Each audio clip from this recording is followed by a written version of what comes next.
Welcome to the Table Podcast, where we discuss issues of God and culture, brought to you by Dallas Theological Seminary.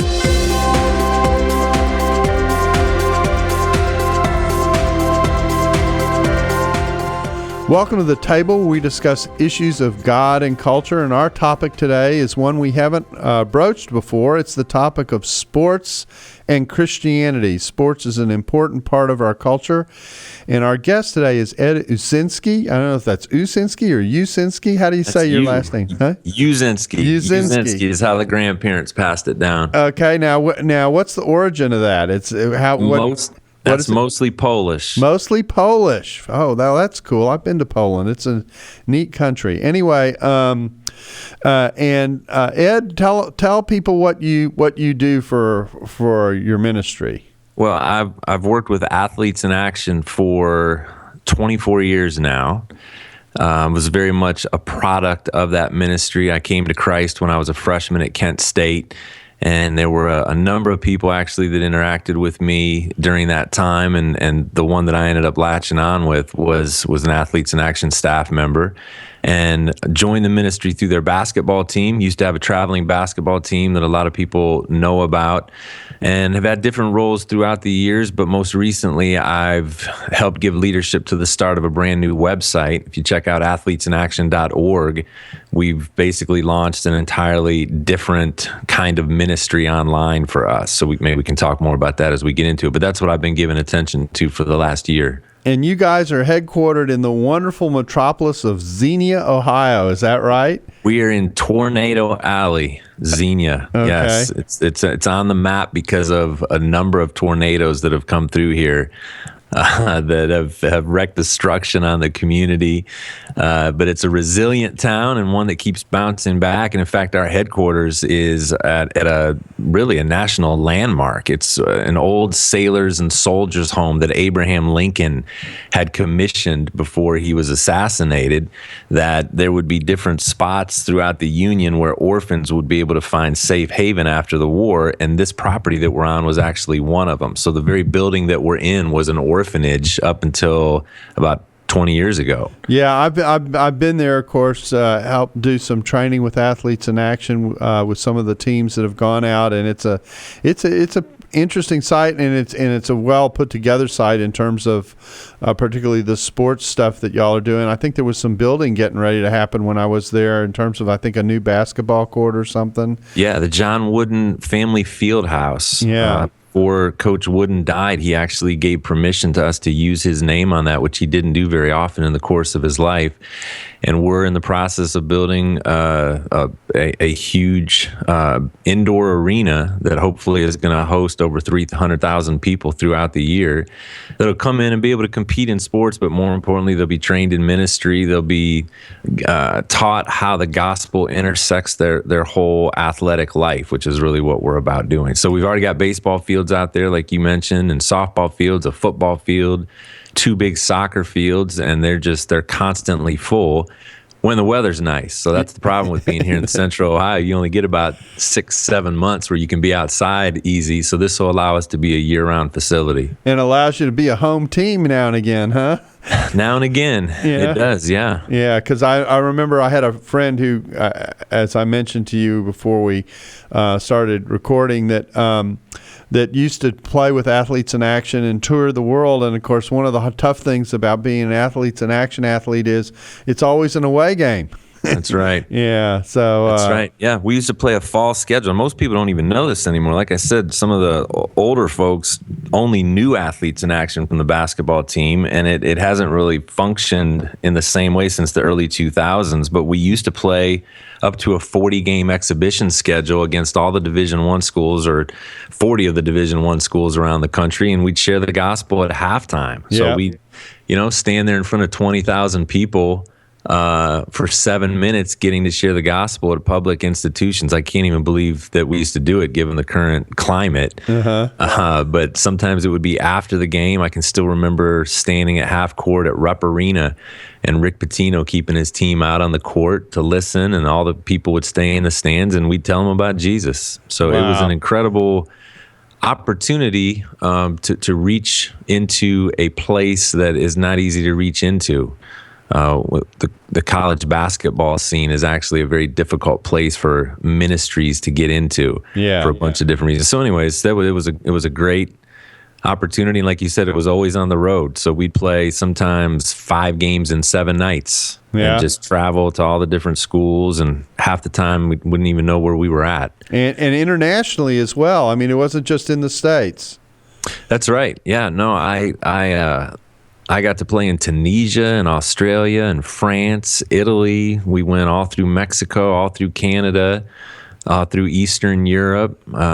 We still send tours in the summertime. So that's the other way that people know about Athletes in Action is we have these summer opportunities where currently competing college athletes will take a 1 or 2 week tour to go somewhere around the world and be trained in ministry while at the same time having an opportunity to minister to the people on the ground wherever they go. Yeah, and of course the whole thing is an extension of Cru, which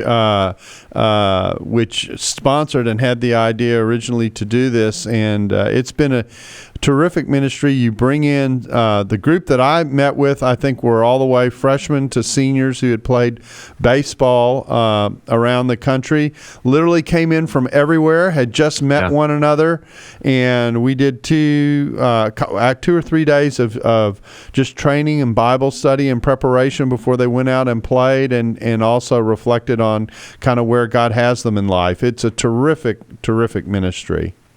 Yeah, well, there's actually, I think, 6 summer leagues that college baseball players play in, and the Great Lakes League is obviously in this area, this part of the country, and so Athletes in Action puts a team in that Great Lakes League. So not only are they getting to play high-level baseball throughout the summer, but they're being discipled and poured into in their spiritual life. So it's a perfect combination of things for a kid who wants to grow and who also wants to become better at his sport or her sport. Yeah, and at least with the group I was working with, you had one in the league locally, and then there was another team that also was sent overseas. I believe they went to the Dominican Republic, if I'm not mistaken, and played in a variety of locations there. And many of the guys who did that, it was their second tour of duty, and they were doing something that they had done before, but now in an international context.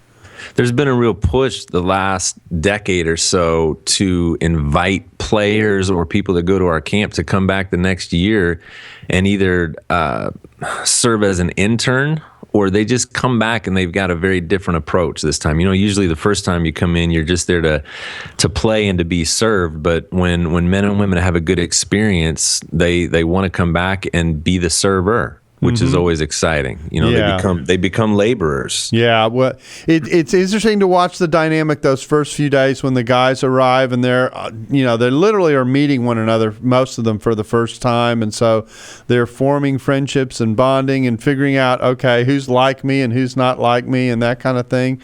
And the staff does a terrific job of helping them bond at the start and get rolling. So like I say, it's a terrifically fascinating ministry, and I know it's had an impact as people have moved around the country. The fellow who I mentioned who played for you all originally was impacted by another athlete who had done Athletes in Action, played on his basketball team, and really helped or was responsible for helping lead him to the Lord in the context of his team's normal season. Yeah.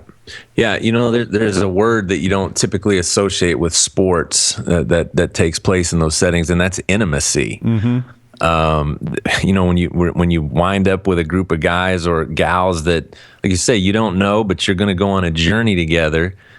You find yourself being very vulnerable and talking about things that maybe you have thought about but just haven't shared with anybody, especially when it comes to your spiritual life or emotional life, areas that you need to grow in. And you start to realize that other people have the same struggles, other people have the same questions. And when those things start to come out on the table and you start to get response from Jesus on how to deal with them, it's a real bonding effect. And it ends up being, I think, some people's greatest experiences in their life. I don't think that's an overstatement to go on a tour like this. They look back on it and say their life was literally changed because of the relationships they made and because of the way they grew. Yeah, if people haven't played sports at a collegiate level, I think they're perhaps not as aware as they could be about everything that's involved. There's a ton of practice time. There's a ton of travel time. You're hanging out together. I didn't play college basketball in a U.S. college, but when I went overseas to Scotland, this is kind of a fun thing to say. When I went overseas to Scotland, graduate students could play sports, and so I was doing my doctorate and played on the Scottish basketball team. What was really exciting about that is I'm all of 5'10", but people in Scotland were so short I could play forward, and so we literally traveled all over the U.K., England, Wales, Scotland. Didn't go to Northern Ireland, but we were in the car a lot of the time, and you're just talking and hanging out, and there's just a lot of it's really not downtime, but there's a lot of time together in travel and context where you're talking about all kinds of things in life. So, you talk about sports teams being a family. There's a sense in which that is actually very, very true, and so a lot of stuff happens outside game time. That's right. And that's right. Yeah, family. I throw another word in there that just in culture in general we've sort of lost sight of, and that's community. Yes. So it's a micro community. It's not going to last very long, but you can get an awful lot done when you form bonds with other people. Right. And you have an opportunity to talk about real things and heart level things that we so desperately want to be able to do. And we just don't really have the setup anymore in our culture to do that very well. So athletes have that advantage. And in fact, one of the things that's missed the most after you graduate or don't compete anymore is that lack of community. Yes. You're not on a team where there's 7, 8, 9, 10 or more people that you're going to do life with at a family level, like you said. Where do you get that? You should be able to get it from the church. Right? We probably need to go there at some point. It's a great point. And I think this has been a good way to open up the conversation about sports and the way to think about sports, because we tend to think about sports as competition, and certainly there is that element to it. And of course, there's a difference between individual sports and team sports. And we're talking here primarily team sports, but there is a character development aspect to your involvement in sports and working with the team, working with people who have different gifts, different strengths and weaknesses, in some cases where you're having to respond to someone's failure to do something as well as their success in doing something, that really is character forming in many ways. There is, and I know that's a big discussion today in circles where these things get talked about, is whether or not sports really does build character. And I think, my conclusion is that it does, in the same way that any other little subcultural setting does, that where you become part of a group of people who are given a task to do, and that task has a bunch of hurdles that are in the way, but that are keeping you from being able to accomplish it. You have an opportunity to find out things about yourself. You have an opportunity to push yourself beyond what your normal limits are, and those kinds of things are character forming. I think it sort of rises and falls these days with who the coach is, though. That's part of what the problem is. I think when there's a coach who actually has development in mind and points out and is very aware of character forming opportunities, I think you get a lot more done versus a coach who really is just about trying to figure out how to win games and misses a lot of the opportunities to talk about things, especially with youth. I guess I'm thinking more with youth. So if we're talking to parents and they're thinking about the budding sports experiences that their kids are going through, then being aware of the values of the coach and what is being emphasized as they play is actually a pretty important part of determining whether the experience is just going to be one of learning a particular sport or whether it's going to have a broader impact in terms of what's possible.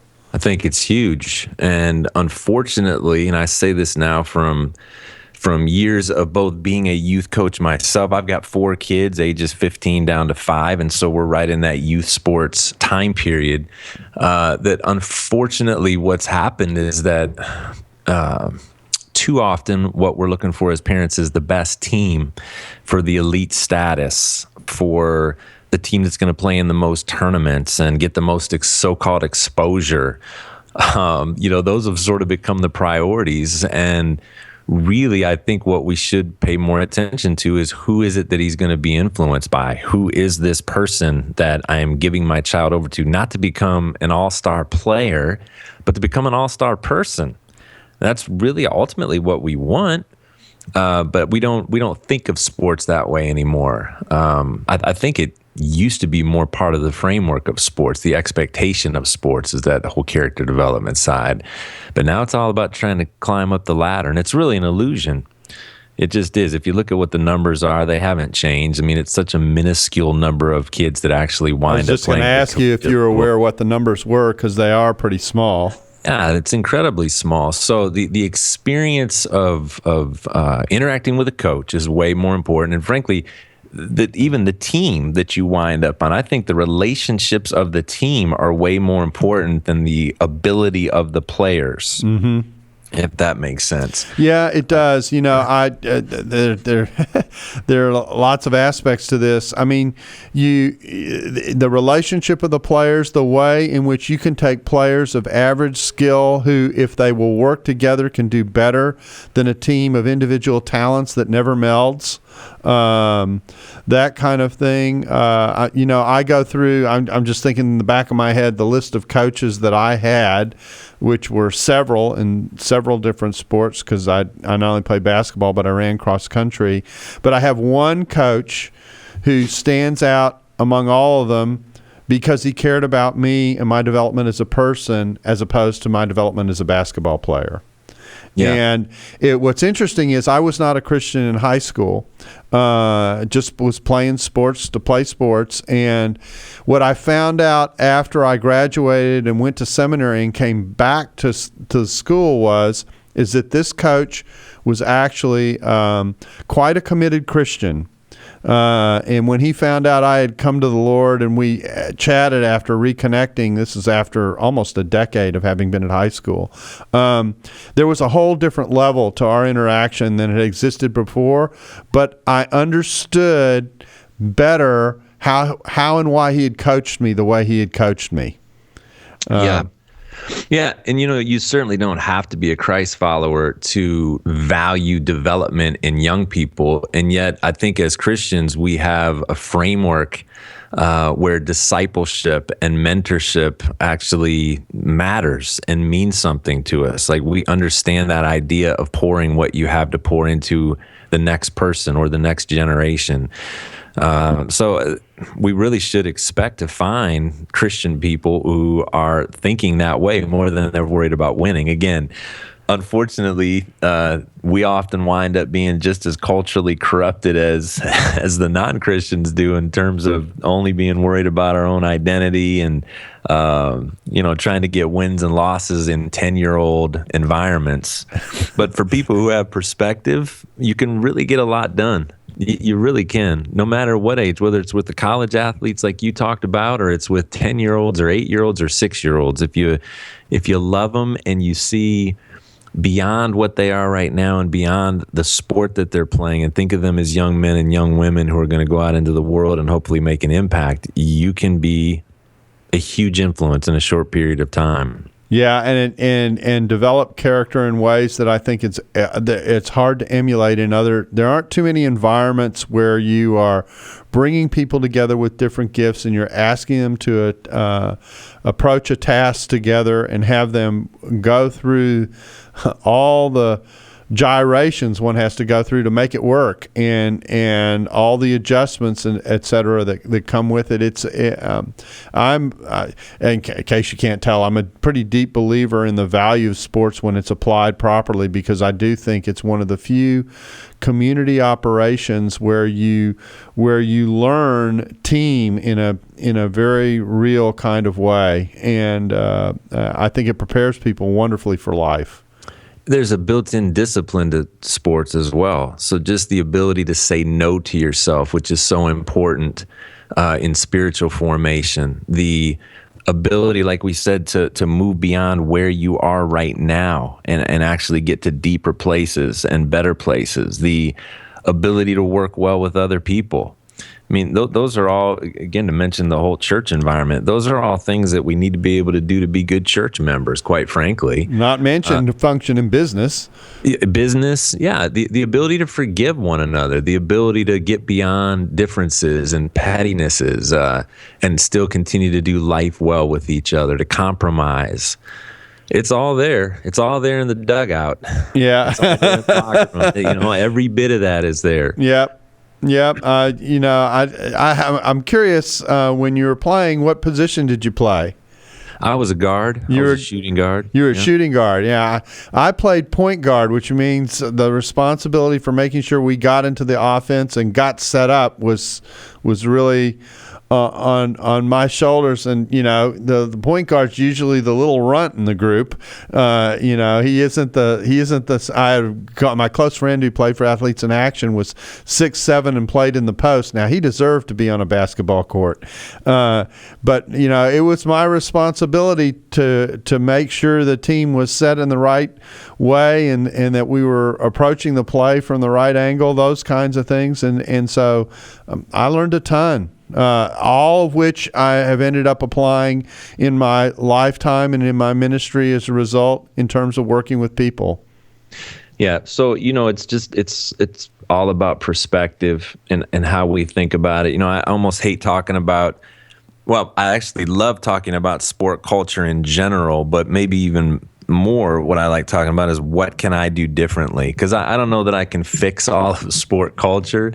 And in fact, I know I can't, but I can certainly change what I have influence over right around me right now. I was at a soccer game the other day with my 12-year-old daughter, and the refs were struggling, and the parents were just going berserk and calling him an idiot, and they were yelling back and forth at each other on the sideline, and girls on our team ended up losing the game.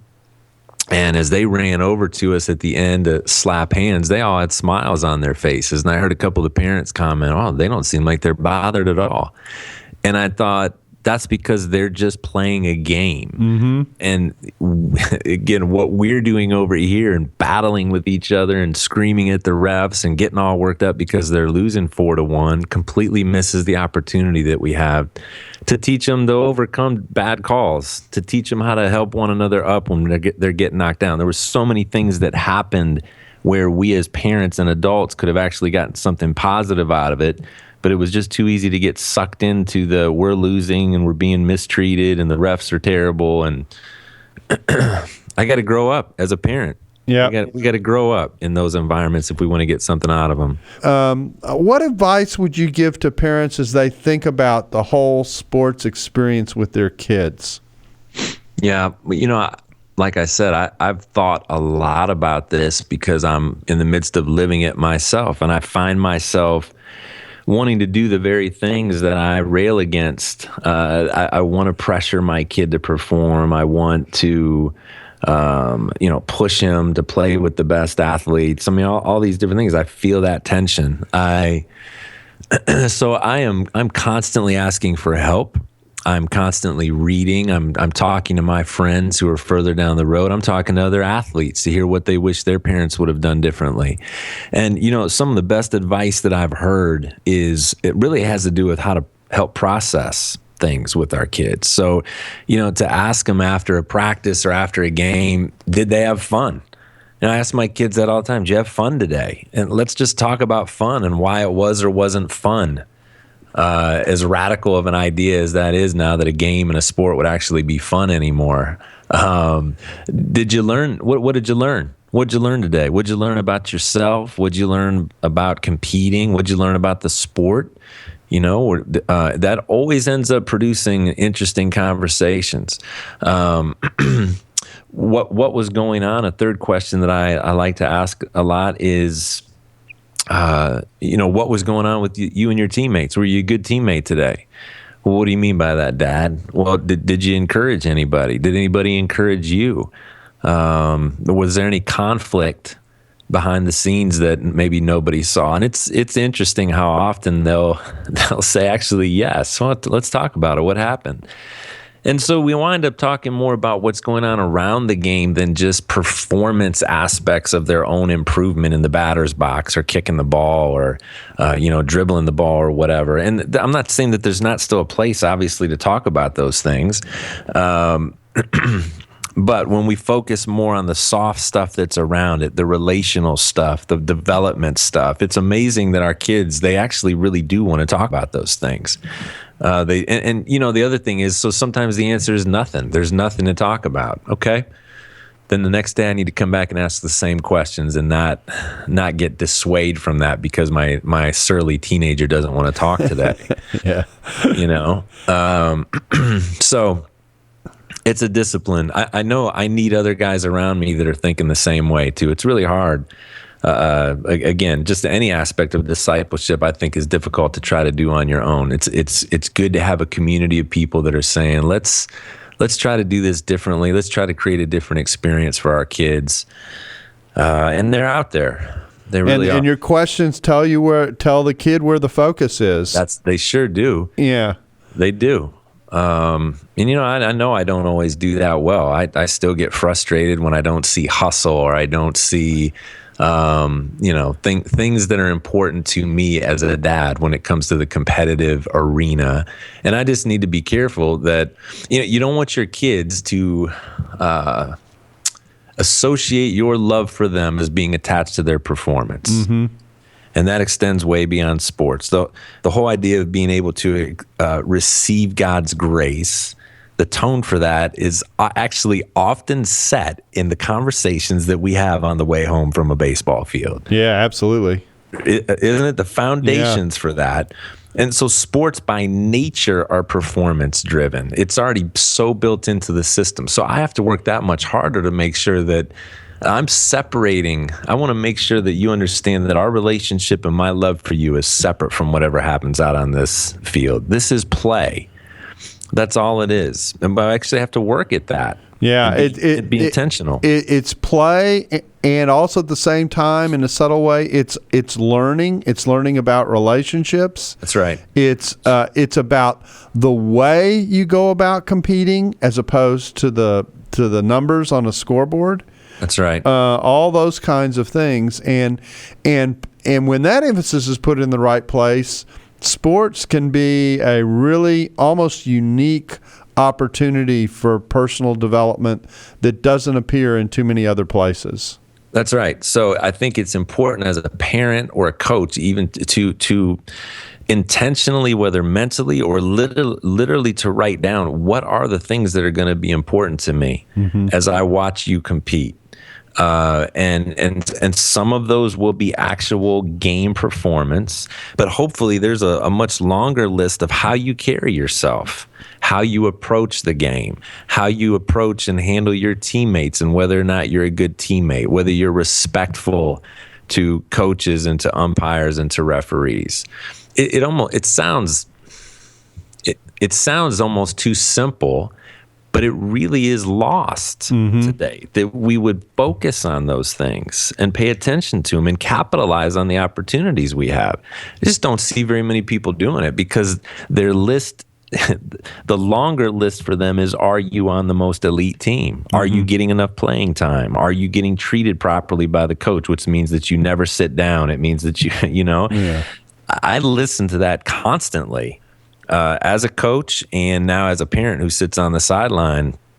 So maybe it's not, it needs to keep being repeated and emphasized. Well, all this discussion raises the whole issue of kind of sports culture and that kind of thing. And we were discussing during the break kind of the way in which Athletes in Action and the way it engages with sport is evolving.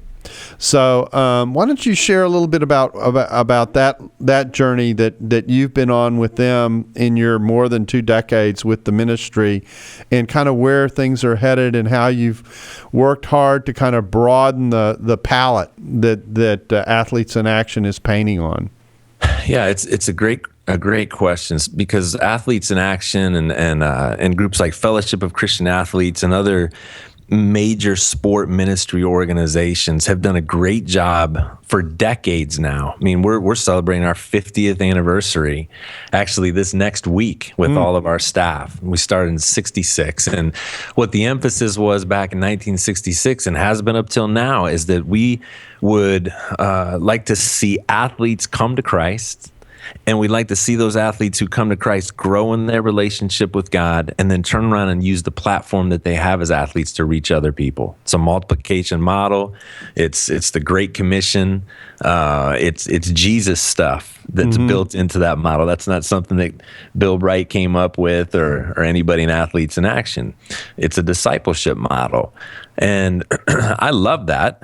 I really do. But what I've become more and more aware of, and many of my colleagues have, is just the overwhelming status, the idolatrous status that sports has in our culture makes it such that sports is being talked about constantly and continually.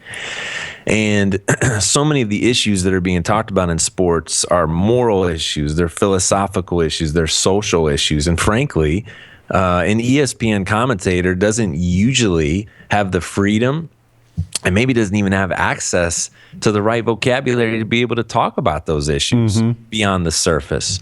And so for years now, we've talked about the need to ask, how does the gospel intersect these questions? How does the gospel intersect these issues? And maybe more importantly, where would somebody go? Where would somebody who identifies as both a Christ follower and a sport lover, where would they go to get gospel answers to the different issues that are being talked about every day in sports? And there really aren't many places to go. And so one of the redirects that we've tried to make here in Athletes in Action is to start to ask, how can we produce content and make it available for people who actually want to be trained to think theologically about sports? That's partially what the website exists to do now. Like I said, athletesinaction.org. You might want to check it out. And you'll see that we're just in the beginning stages of this, but we want to write and post content that will help you think Christianly about sports. So you're dealing with issues, I take it, like an athlete's sense of entitlement, those kinds of things, the privilege that they sometimes have because they are special in any given community on a campus or something like that. The issue of male and female relationships that happen within the sports context. I imagine there's quite a range of things to discuss. Absolutely. There's moral issues, and you know, we think about this so the athlete has their own set of questions, a coach would have his or her different set of questions, and then the parents. We just spent a chunk of time talking about things from the parents' perspective. So, you know, how do you interpret the things that are going on? How do you interpret or view somebody like a Kobe Bryant who's been in the news, or any other Kobe Bryant whose narrative has been both very dark and ugly over the course of his career, and some of the choices he's made that have been very public and frankly just outright sinful, and yet being a model of excellence when it comes to competition. So how do you think about a person like that? We were just having this conversation yesterday. Is it okay as a Christian to have Kobe Bryant as a hero? And as almost silly as that question sounds, I think there's a bunch of layers that are worth thinking about in there. Yeah, I mean, and you know, the other issue that at least is floating around right now in sports is the whole issue of equal play and equal pay in soccer, and what that means, and the way in which different genders have been handled in relationship to sport, and what that means in our cultural context. Very complex narrative in many ways. It is. Race continues to be, I mean, it's almost like we haven't made any progress at all for as frequently as racial issues still come up in the sports world.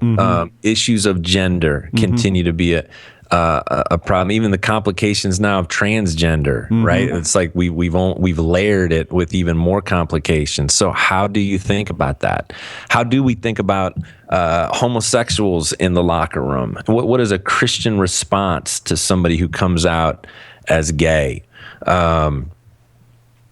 every week there's a new, because it's a microcosm of life. Sports is a microcosm of life, in operating in some ways under a kind of intensity of pressure that is both like and unlike other scenes in life, and where the issue of assessment, if I can use educational language for a second, is transparent because it's on a scoreboard. That's right. And so you've got all those factors in play, and it's oftentimes quite obvious who is and is not contributing to the success, put it in quotes, of what's happening, and then the owning up of the responsibility of that, which is certainly a very important part of character development. All those things are constantly in play in what we see in sports. They are. So I need to be provoked to think differently. I think the way sports come to us, it comes to us naturally as an idol. It just does. And I'm saying that even for a Christian person, that it's too easy by default to have sport become an idol in our lives, where our minds and our thoughts and our heart get wrapped up either in a professional or a collegiate sports team, or as a competing athlete, where sport becomes the centerpiece of what my life revolves around. It's idolatry. So how do you strip away your idolatrous leanings? How do you cleanse yourself of thinking about sport in the wrong way and replace it then with a kingdom-centered view of sport? Is that even possible to do? Some would say that it's not. That sport is inherently evil because it's part of this system that is inherently evil. And I don't believe that. I believe that every aspect of life is redeemable, as do many, many other people. And so what does that look like?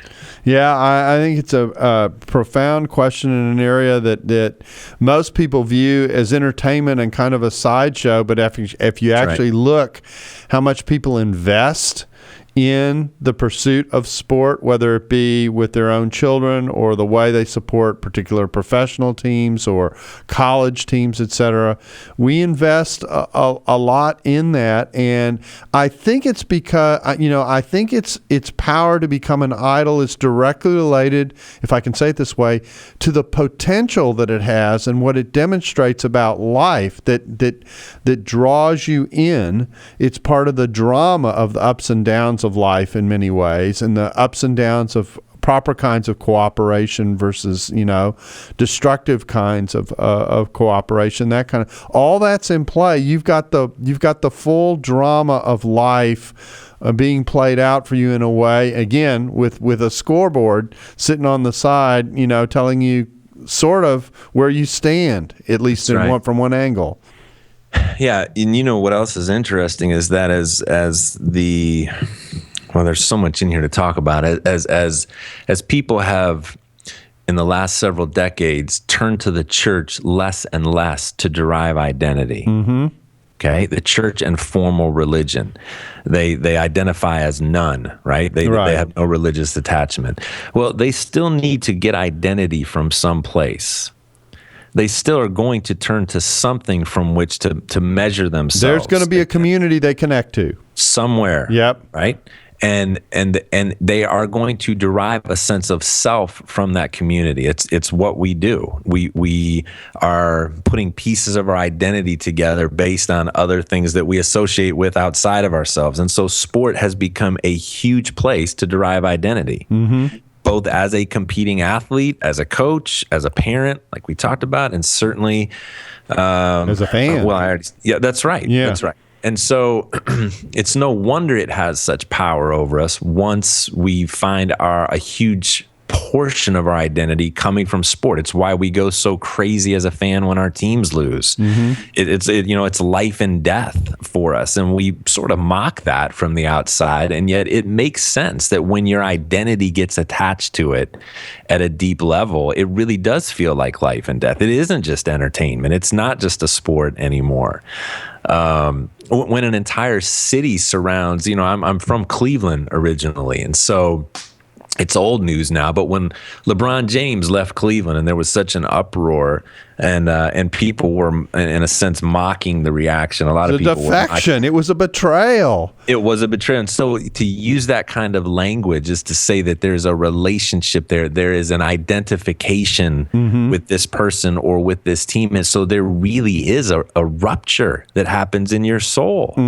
It's fascinating. It's way deeper, I think, than most people realize or care to think about. And so that much more reason we need to figure out how the gospel can go in and rescue that misplaced sense of identity. How the gospel and identifying with Christ isn't just a Sunday thing or something that you do on the side when you're working on your spiritual life, but it happens right here on the gridiron. It happens right on the field of play.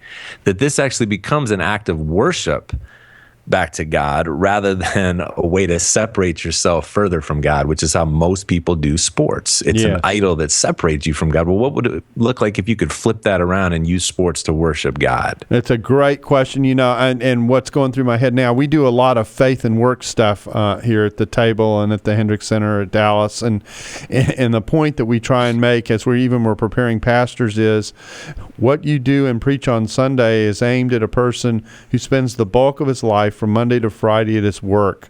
So how does what you do and preach impact the way the person in the pew lives their life, the bulk of their life, most of the time? And sports is another dimension of that. The amount of investment that comes, the way in which weekend time and entertainment, what we call leisure time, is actually spent, is actually life investment time in many ways. It absolutely is. And so that's why I say it's been underserved. That's a category of life that's been underserved, much in the same way that most entertainment would have historically been considered entertainment avenues of life, whether it's the Hollywood world or the music world. There's sort of these one-off existences for us. And I mean, we need people that are going to say, no, that's actually part of God's kingdom. It's part of God's creation. And so what does redemption for that look like? And it's hard because it's actually culture forming in many ways, and yet we don't think about it. If we don't think about it and view it that way, it swaths over us and shapes us rather than us participating to the way in which it's shaped. That's right. And that's largely where we're at today, and it's just done in an unthinking way. We've just been swept along by this culture shaper without stopping to say, how do we get off of this bus? And we do this with college athletes at our camps in the summer. So we have these ultimate training camps that are going on in 5 or 6 places around the country now, and it's a 4 or 5 day camp where we basically are taking athletes and trying to deconstruct, detox them. It is. It's a detox program. In a 4-day intensive where we're helping them to see sport as an idol and the different ways that it's an idol, and trying to reprogram to see it as an opportunity, but first to confess that idolatry, as we need to do in so many different areas of our life, but then to turn it back around and say, give this gift back to God. What would it look like for, instead of you worshiping your sport, for you to use that sport as an opportunity to worship God? And so what does that look like? It's a different mindset where it's not about me all the time. It's really not. It's not about trying to position myself above or beyond everybody else, which is typically how people think about it. It's to give the best that I have every day, but to turn my eyes out to others and start to look for ways to minister to other people. And it's amazing how that, when you take on that perspective, honestly, I really feel you end up performing better. Can you take some of the pressure off? Yeah, it relieves you of the pressure. Yeah. That's exactly right. To compete in the context of grace and love instead of pressure and performance is very freeing. Like you said, in every aspect of life, that's the case. Yeah, and to me, one of the great values of sports, because of the team dimensions of, at least in team sports, it teaches you so much about relating to people who are different than you, who have different gifts and different abilities, etc. It's just, I think it's a terrific approached properly. I don't know if there's a better laboratory for life in many ways. What does it look like for me to play my role within this team? How does that translate into the rest of your life? Well, if you understand the spiritual gifts and how they're distributed amongst a local body of people within the local church, it's that same mindset. How do I play my role without comparing myself to everyone else? And if I really want to take a leadership step, not only do I need to ask how to play my role to its fullest, but how do I also help other people to play their roles to the fullest? That's right. The great player is the player who makes other players greater. That's right. So it's a microcosm of the church. It's a microcosm of our journey through life in general. Yeah. Well, Ed, we've come to the end of our time. I really do appreciate you helping us. I don't know what the metaphor is. Get on the playing field, tip the ball off, dip our toe in the water, pick your sport. It's been great to interact with you about thinking about sports from a redemption kind of point of view and from a sanctification angle, and we really do thank you for visiting with us on the table about the role of sports. Well, I appreciate the time. I love talking about this, and people check out athletesinaction.org, where we're trying to have this conversation, and like us on Facebook and do all those social media things, because the more people that are looking at those things and sharing them with other people, the wider the ministry impact will go. So help us out with that. Well, we thank you again, Ed, and we thank you for joining us on the table, and we look forward to having you back again with us soon. Thanks for listening to the Table Podcast. For more podcasts like this one, visit dts.edu/the table. Dallas Theological Seminary. Teach truth, love well.